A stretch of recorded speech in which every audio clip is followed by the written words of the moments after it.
realize I was begging for love until I stopped and felt how tired I had become. At first, it didn't feel like begging. It felt like love.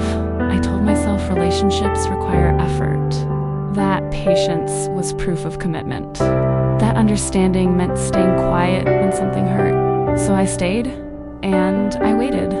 He wasn't cruel. He wasn't abusive. He just wasn't present. I asked for time. He said he was busy. I asked for honesty. He said I was overthinking. I asked for reassurance. He said I was too emotional. And each time, I adjusted. I spoke softer. I expected less. I smiled more. I told myself love meant compromise. I stopped asking questions, stopped expressing needs, stopped mentioning the things that made me feel invisible.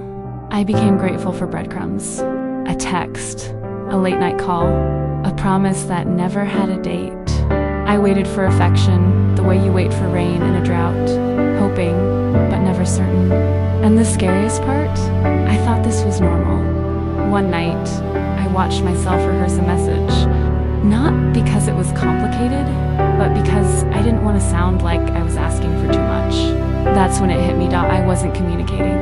I was negotiating my worth. I wasn't asking for love. I was begging for attention. Love shouldn't make you feel like you're asking for permission to exist.